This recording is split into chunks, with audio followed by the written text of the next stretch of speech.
What's good with YouTube? You already know. Big Flacco with the comics reaction where we smash, dash, and react. Please hit the like, subscribe, comment, do all those things to help support this channel, and hit that bell notification for future reactions. And I seen a topic, right, that was coming on YouTube recently. Some got offended, some held to their mugs where they felt, and it was about the top 10 prison genre YouTubers. Now, first and foremost, man, people like, Dirty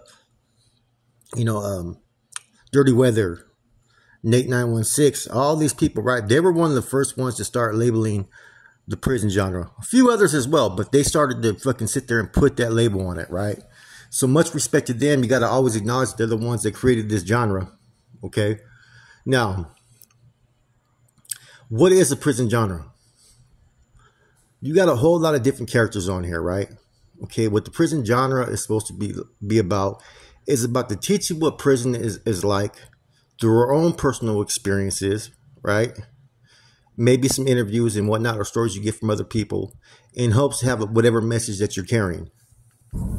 Now, do I fall in the prison genre? Yeah, I do. But I also fall into a whole lot of other categories under the prison genre, such as prison gangs, prison organizations, street gangs, street politics, you know what I'm saying? Rasta politics and whatnot. You know, there's a whole bunch of different categories under California politics, California prisons, because I can't always speak upon, that I'm from any other state but California. And that leaves a whole lot of different layers to it, So, yes, you got to give props to those that started it, but there's different layers to it, man. And that's why for me, it's hard for me to sit there and put a top 10, because I go off what mood I'm in. I could be watching 16 to Life. I could be watching Chad Marks. I could be watching Dirty Weather. I could be watching all kinds of different content creators, man. And I think a lot of them do a pretty good job for the most part. You know what I mean? It's like going to Baskin Robbins. You have your favorite ice cream flavors, right? But every once in a while, you want to taste another flavor. All that's based upon race, whatever allegiance they allege to, state, and whatnot. All those are key factors, man. You know what I'm saying? A lot of people like to associate, my channel, other channels that are Norteño or Sureño based as dropout channels, right? But the truth of it is we're prison channels just like anybody else as well. We just were in a different level of politics in the game than a lot of others. Most of us were, not all. Therefore, we could talk about things that some of these individuals were never part of, okay? Now, some were, though. You know what I'm saying? Like a lot of the black channels, some of them had leadership roles and whatnot within their cars, of course. You know what I mean? But we were able to speak on organizational politics on a deeper level, which is a whole different part of the game. Now, you also got out-of-state channels, right? I've had out-of-state channels jump on our channel, support, try to gain some traction and whatnot. And after 3 or 4 months, then they're talking shit. The thing is, right? They can do videos talking about riots with Norteños or this and that, right? Okay? And even mention names or whatnot, but yet they're still active, apparently, right?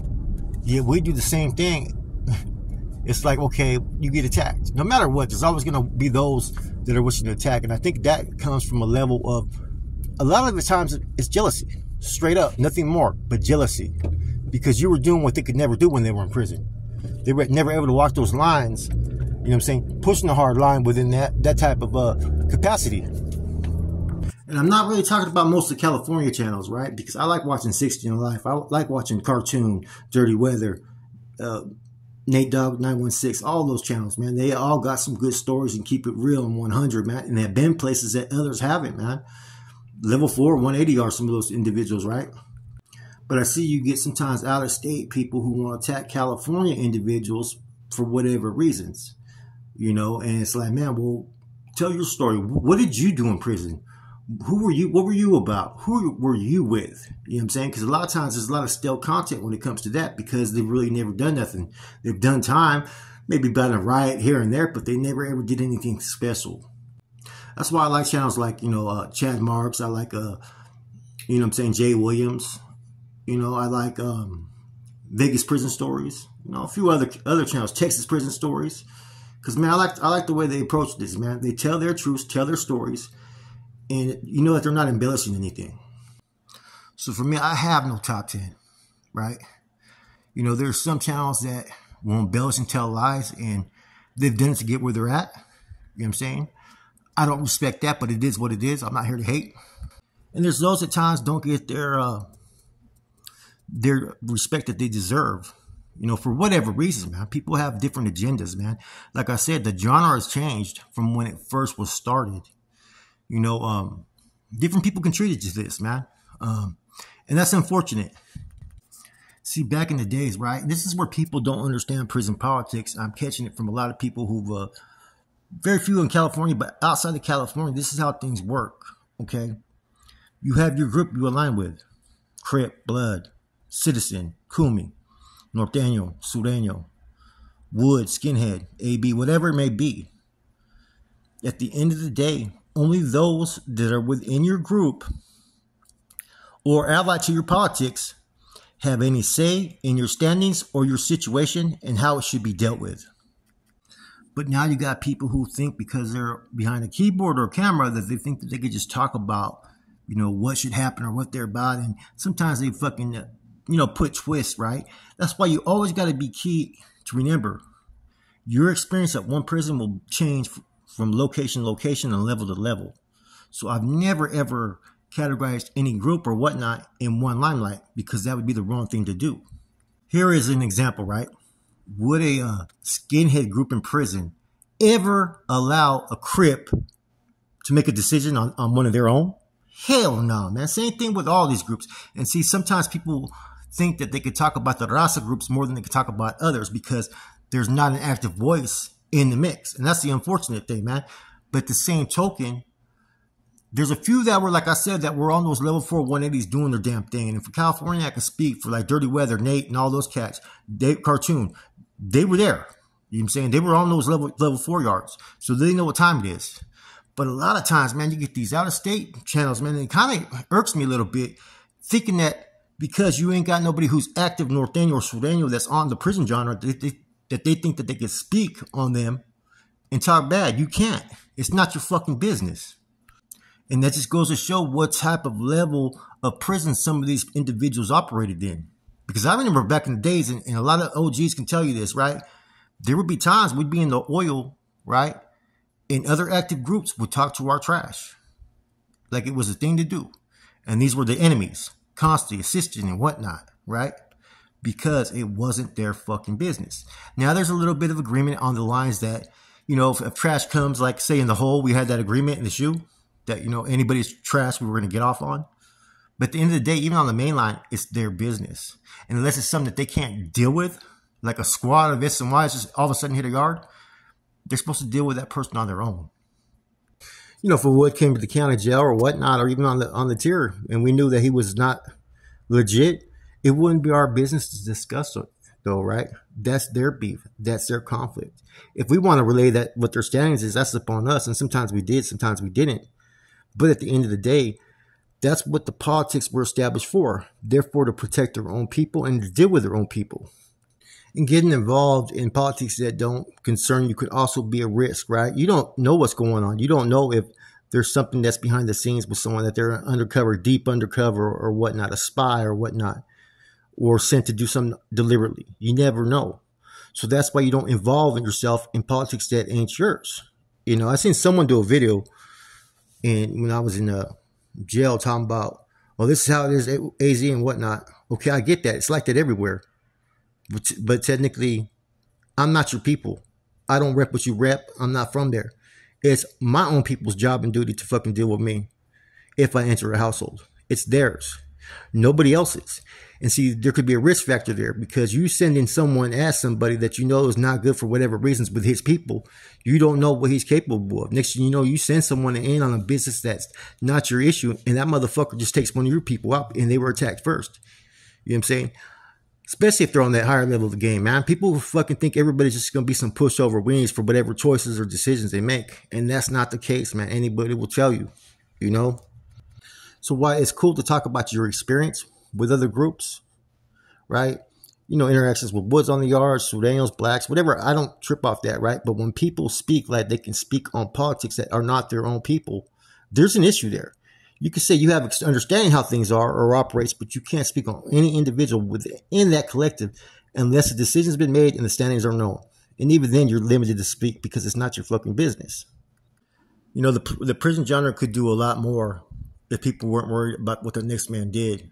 And even if they spoke out of turn, man, there's always routes in which to deal with it. But not everybody has that type of abilities to do so or desire. If everybody's trying to have a message or get that bag or do whatever they do, there's no reason to hate on the next man in the genre, you know. But you gotta, you know, like I said, man, it's interesting, man, because like I said, there's different layers to it. It doesn't make me any better because I was part of a prison organization. It doesn't make me better because I ran a prison yard. You know what I'm saying? It doesn't make me better that, you know what I'm saying, I was one of the head maestros in the SHU, right? None of that shit fucking even matters no more because we're not living that life. But some people want to hold on to like it is. And they only know a little bit just of your background history. You know what I'm saying? And then you got guys that are straight line all the time and shit. And this is fucking, it shocks me. Like Dirty Weather was saying, he goes, I don't get it. If you were in prison, this shit would have been fact checked. Because a lot of times the real ones aren't going to come on here and speak. And that's just the truth of it. We all know that. Some things you have to react to. I get that, man.